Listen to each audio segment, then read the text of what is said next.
तो प्यारे बच्चों, मास्टर साहब एक्सप्लेन चैनल में आज फिर आप लोगों को का स्वागत है। आप लोगों ने आज बहुत ही बढ़िया ढंग से मकर संक्रांति के पर्व पर लाई, चूड़ा, भेली, रेवड़ा, चिक्की, ढंडा खूब मज़ेदार आप लोगों ने खाया होगा और खूब ही आनंद लिया होगा। लेकिन इस आनंद के साथ साथ आप लोगों को अपने भविष्य को संवारने के लिए वीडियो को भी लाइक करना होगा और वीडियो को भी अच्छे ढंग से पढ़ना होगा और देखना होगा। इधर बीच में हम कुछ टेक्निकल दिक्कत हो गई थी, जिसके नाते आप लोगों को वीडियो नहीं दे पाए। इसके लिए हम आप लोगों से क्षमा चाहते हैं, क्योंकि जो सीक्वेंस चल रहा था वो थोड़ा सा टेक्निकल फॉल्ट के नाते बीच में रुकावट हो गई थी। इसके लिए खेद है।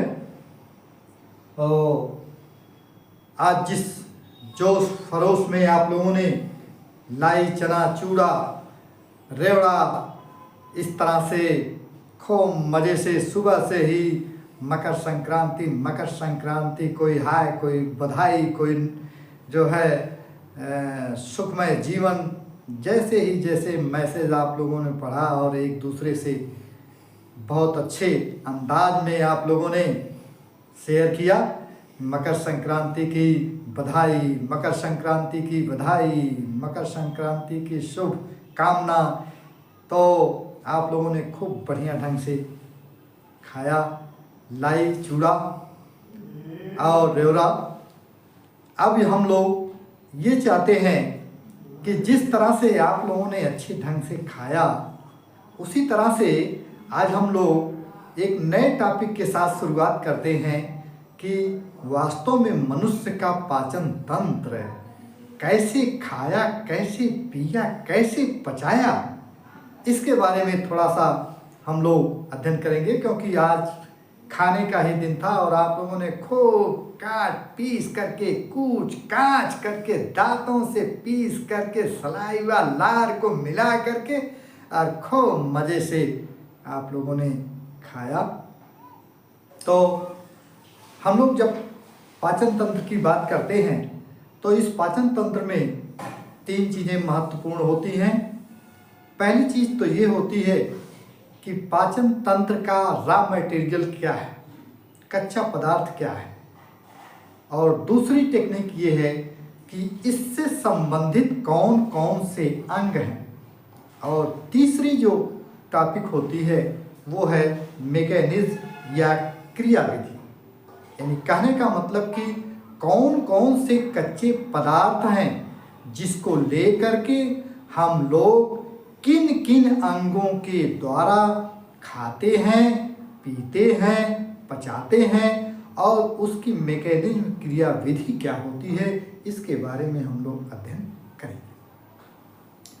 तो पाचन तंत्र को समझने से पहले आप लोग समझ लीजिए कि ये हमारे पेट में जो पाचन तंत्र की क्रियाविधि होती है वो ऐसे होती है जैसे आजकल लिंटर लगता है और आप लोग देखते हैं कि एक लिंटर वाली मिक्सचर मशीन आती है और वो मिक्सचर मशीन क्या करती है, बालू, सीमेंट, पानी, गिट्टी सबको एक दूसरे में खर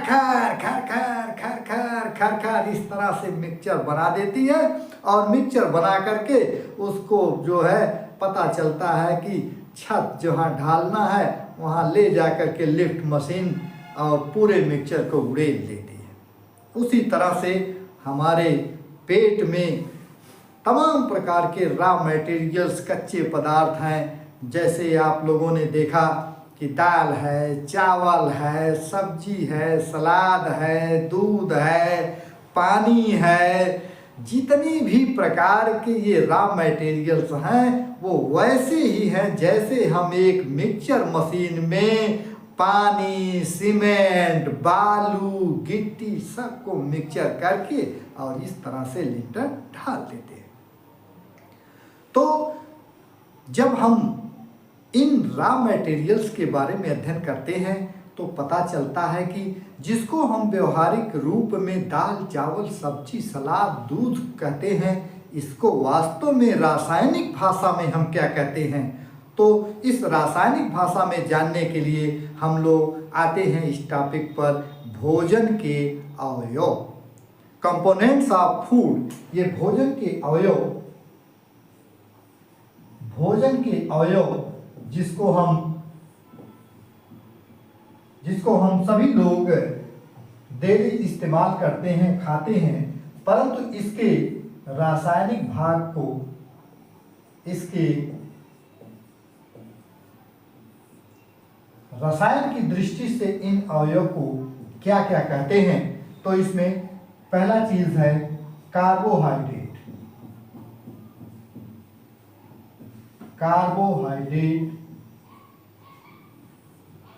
दूसरा है वसा, तीसरा प्रोटीन, चौथा विटामिन, पांचवा खनिज लवण और छठा है जल या पानी। तो ये भोजन के अवयव हैं, कार्बोहाइड्रेट, वसा, प्रोटीन, विटामिन, खनिज लवण और जल। ये भोजन के अवयव हम व्यवहारिक रूप में जैसे कहते हैं दाल चावल सब्जी रोटी सलाद अचार दूध पानी, ये सब वही चीज हैं। अब इनको हमको रासायनिक भाषा के रूप में समझना होगा कि कार्बोहाइड्रेट क्या है। तो जैसे हम भोजन के रूप में रोटी लेते हैं और चावल लेते हैं, और ये रोटी और चावल से हमें कार्बोहाइड्रेट प्राप्त होता है। इसी तरह से विभिन्न प्रकार के तेल हैं, घी है और चर्बी, ये सब वसा के रूप में आते हैं। प्रोटीन्स विभिन्न प्रकार की दाल है, सोयाबीन है, ये प्रोटीन के रूप में। विटामिन्स सभी सब्जी एवं फल, और खनिज लवण में भी सभी सब्जी एवं फल। तो ये रासायनिक भाषा में हम जानते हैं कि अगर हमने रोटी और चावल खाई तो इसका मतलब हमें कार्बोहाइड्रेट। अब कार्बोहाइड्रेट के बाद वसा, तेल, घी, चर्बी,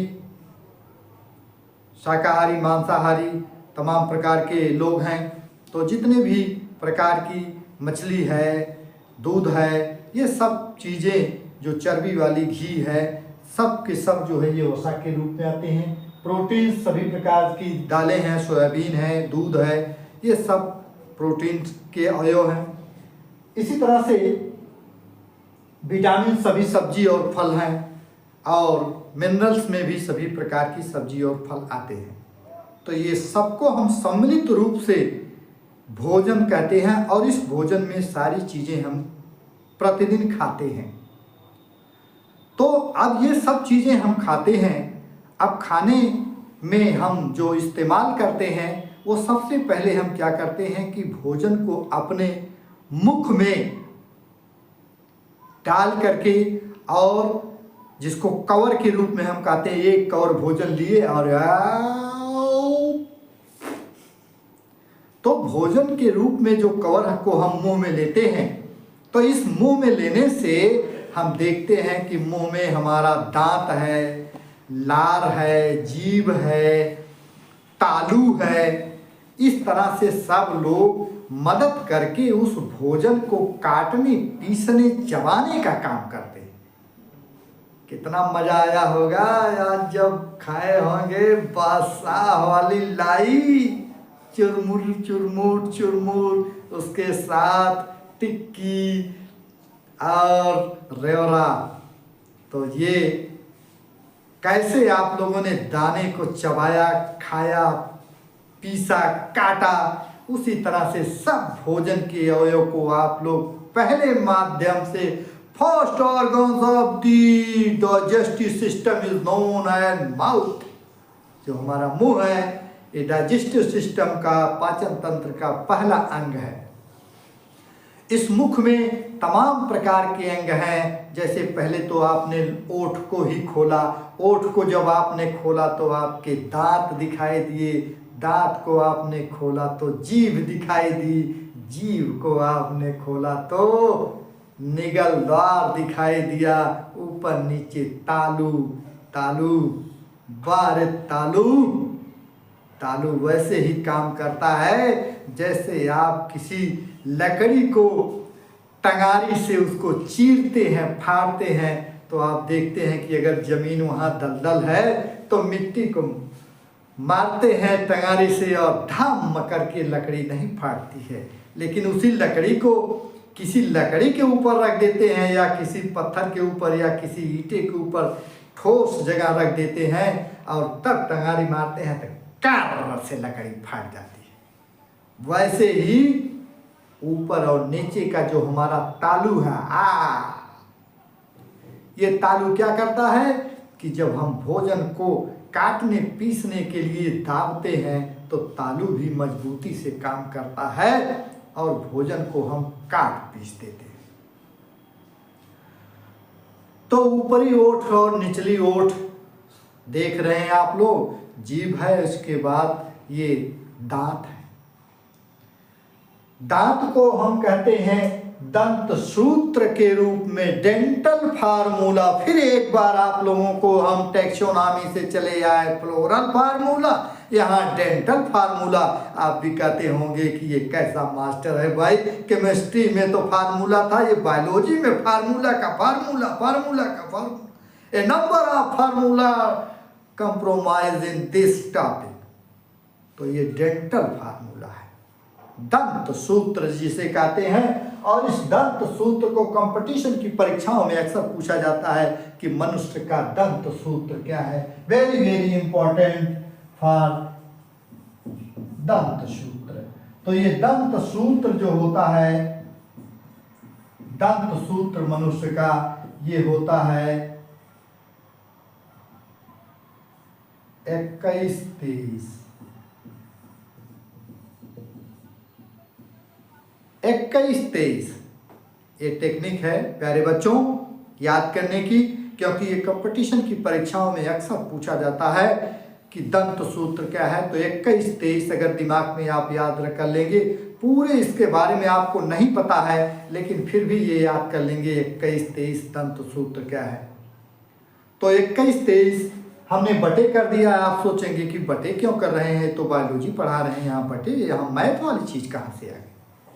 ये बटे का मतलब है ऊपरी जबड़ा और निचला जबड़ा, और ऊपरी जबड़ा और निचला जबड़ा, और ये भी आधे भाग का विवरण है। यानी जब आधे भाग का है तो हम मल्टीप्लाई कर देंगे, 2 से गुणा कर देंगे तो ये डबल हो जाएगा। अब डबल होने पर कैसे होता है, जैसे 2 1 3 2 5 3 8 और 8 दूनी 16, ये बराबर 16 हो गया।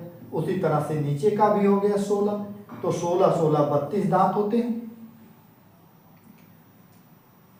तो बहुत डिटेल में अगर आप नहीं याद कर पाते हैं तो इतना जरूर याद करिए कि 21-23 ये दंत सूत्र होता है मनुष्य का, और जिसमें इंसाइजर, कैनाइन, प्री मोलर और मोलर्स ये दांत होते हैं। और इन दांतों के द्वारा हम 2 से गुणा करते हैं। क्यों करते हैं, क्योंकि ये आधे भाग का विवरण है, डबल करते हैं तो पूरे भाग का, बटे का मतलब ऊपरी जबड़ा और निचली जबड़ा। तो ये था आपका दंत सूत्र। अब हम लोग फिर से एक बार भोजन के अवयव पर आएंगे। कार्बोहाइड्रेट। कार्बोहाइड्रेट आपको चूंकि केमिस्ट्री का टॉपिक है इसलिए ये चीज आपको याद करने की जरूरत है कि कार्बोहाइड्रेट क्या है। कार्बोहाइड्रेट को हम कहते हैं कि यह कार्बन, हाइड्रोजन और ऑक्सीजन का यौगिक है। कार्बोहाइड्रेट क्या है, कार्बन, हाइड्रोजन और ऑक्सीजन का यौगिक है, अर्थात इसका सूत्र होता है CH2O। यानी कहने का मतलब कि इसका रेशियो होता है 1:2:1। यानी अगर किसी भी यौगिक में कार्बन की संख्या 1 है, हाइड्रोजन की 2 है, ऑक्सीजन की 1 है, तो इस तरह से हम ऐसे यौगिक को कार्बोहाइड्रेट कहते हैं। जैसे इसका सिंपल एग्जाम्पल है C6H12O6। आप देख रहे हैं कि कार्बन की संख्या 6 है, हाइड्रोजन की 12 है, ऑक्सीजन की 6 है। इस तरह के जो भी यौगिक मिलेंगे हम कहेंगे इसे कार्बोहाइड्रेट है। तो कार्बोहाइड्रेट में कार्बन, हाइड्रोजन और ऑक्सीजन का यौगिक होता है।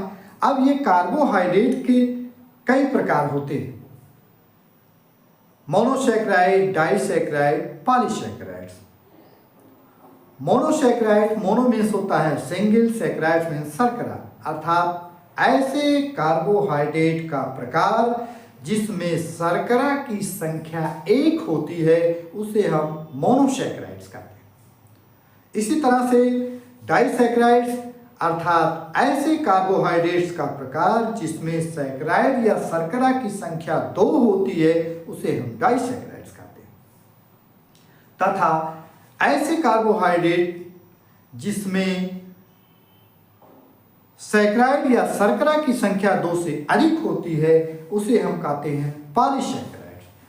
तो मोनोसैकेराइड्स का उदाहरण हो गया मोनोसैकेराइड्स में ग्लूकोज, फ्रक्टोज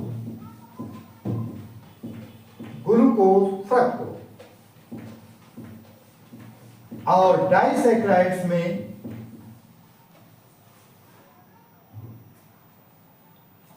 मोनोसैकेराइड्स,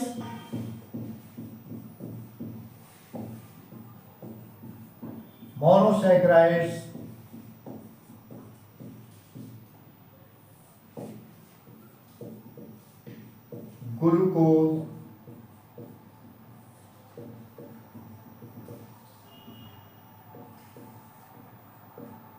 फ्रक्टोज।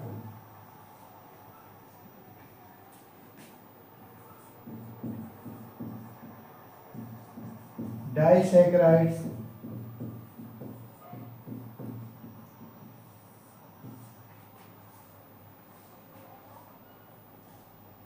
और पॉलीसैकेराइड्स।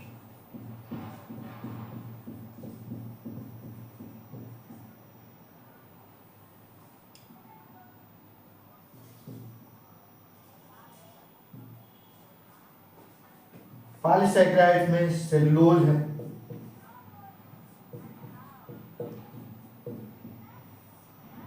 ग्लाइकोजन है,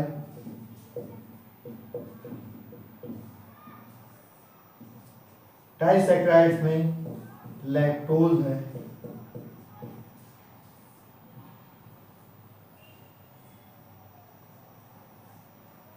तो मोनोसैकेराइड्स में शर्करा की संख्या 1 है, डाइसैकेराइड्स में 2 है और पॉलीसैकेराइड्स में 2 से अधिक है।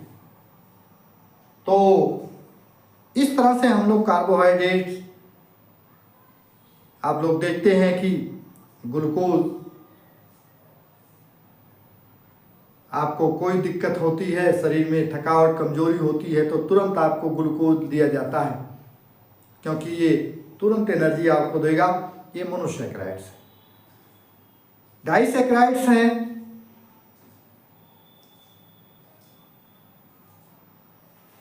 जैसे सुक्रोज है, ये डाइसैकेराइड्स जो होते हैं, ये 2 मोनोसैकेराइड्स आपस में ग्लाइकोसिडिक बंध के द्वारा संरचना बना करके डाइसैकेराइड्स का निर्माण करते हैं। तो ऐसे प्रकार के डाइसैकेराइड्स को, इनके बांड को तोड़ने में समय लगता है जिसके कारण इनसे एनर्जी कुछ समय बाद मिलती है। इसी तरह से पॉलीसैकेराइड्स हैं। पॉलीसैकेराइड्स जो होते हैं इनको पचाने में ज़्यादा समय लगता है और कुछ ऐसे प्रकार के पॉलीसैकेराइड्स हैं जिसको पचाने में हम असमर्थ हैं। जैसे सेलुलोज। सेलुलोज को पचाने वाला एंजाइम सेलुलेज होता है और वो सेलुलेज सिर्फ रोडेंटरी एनिमल्स में पाया जाता है, चौपाए में, अर्थात जो जुगाली करने वाले जंतु होते हैं जैसे गाय, भैंस, इन सब में जो है ये पगुरी करके जो खाते हैं ये सेलुलोज आप देख रहे हैं कि पुआल में, भूसा में, बरसीम में, जितने भी प्रकार की ये जानवर के चारे हैं सब में पाया जाता है। और हम लोग इतना अतिक्रमण कर देते हैं कि जानवर के चारे को भी हम लोग, सरसों साग बन रहा है, बथुआ साग बन रहा है, जो जानवर का भोजन है उसको भी हम लोग इस्तेमाल करते हैं। अब इस्तेमाल करने में होता क्या है कि आजकल देखते हैं कि बायोलॉजिकल इफेक्ट है कि जब सरसों का साग वगैरह बनता है तो गांव में जो पुरानी औरतें हैं वो लोग जानती हैं, उसमें गेहूं का आटा डाल करके उसको खूब खूब पकाते हैं। वो क्यों खूब खूब पकाते हैं उसका वैज्ञानिक कारण नहीं समझते हैं, लेकिन आप समझिए कि जो उसके अंदर ग्लाइकोसिडिक बांध है उस बांध को तोड़ने का काम करते हैं कि वो बांध टूट जाएगा तो आसानी से हमारे आपके अंदर डाइजेस्ट हो जाएगा। नहीं तो वही हाल होगी बच्चूलाल कि पालक का साग खाए हैं और पता चला कि सेलुलोज सब बाहर निकल रहा है, लैट्रिन करेंगे, तिर तिर तिर तिर तिर तिर मारेंगे, टंगरी पर छिड़क डालेंगे। क्यों? क्योंकि undigested because the cellulase enzyme is not sufficient in our human body.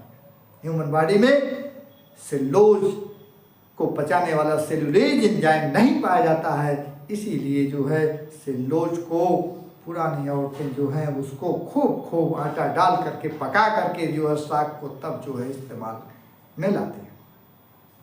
तो ये थे आपके भोजन के अवयव, मोनोसैकेराइड, डाइसैकेराइड्स और पॉलीसैकेराइड्स। तो इस तरह से आप लोग देख रहे हैं कि लैक्टोज ये दूध में जो पाया जाता है, इसी तरह से सुक्रोज डाइसैकेराइड्स का उदाहरण है जिसे चीनी शर्करा कहा जाता है।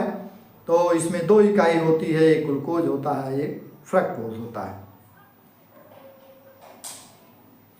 इसी तरह से माल्टोज होता है जिसे फल की शर्करा कहा जाता है, तो वो भी डाइसैकेराइड्स है। माल्टोज में ग्लूकोज गैलेक्टोज होते हैं, इसी तरह से लैक्टोज में ग्लूकोज और गैलेक्टोज होते हैं। तो इस तरह से आप देख रहे हैं कि ये भोजन के अवयव में हम लोग कार्बोहाइड्रेट के बारे में पहले अध्ययन किए कि कार्बोहाइड्रेट क्या है, इनसे संबंधित जो भोजन हम करते हैं वो रोटी और चावल में हमें कार्बोहाइड्रेट मिलता है।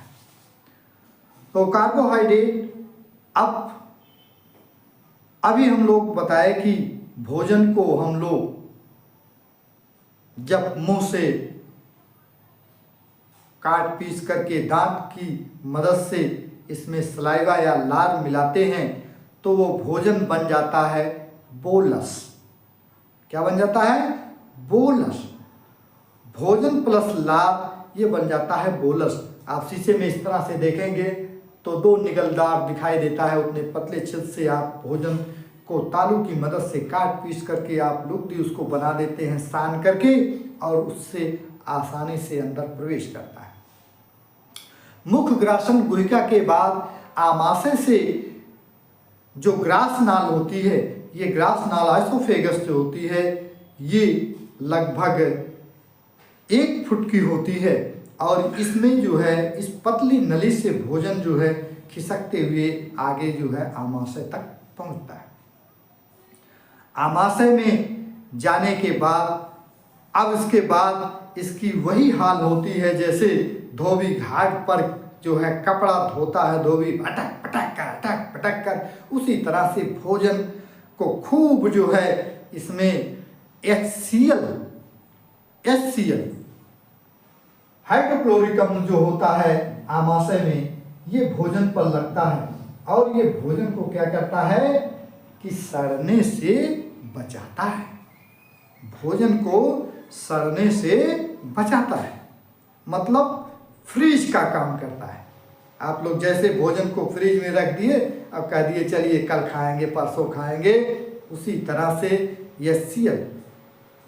आप देखते हैं कि अगर भोजन बना है ठीक ठाक और कुछ बासी रह गया है तो सवेरे सोचेंगे कि कितनी जल्दी इसको जो है हम जल्दी से पेट में डाल दें। क्यों? क्योंकि बाहर वो खराब हो जाएगा, लेकिन अगर आपके पेट में आमाशय में पहुंच गया तो वो खराब नहीं होता है। क्यों? क्योंकि HCl हाइड्रोक्लोरिक अम्ल जो होता है वो भोजन को सड़ने से बचाता है, और उस भोजन को सड़ने से बचाता है, यानी वो पहुंच गया तो सुरक्षित आपका भोजन आमाशय में अब उसका पाचन होगा। तो आमाशय में जब ये पहुंच गया और आमाशय में पहुंचने के बाद इसकी खूब वहां पर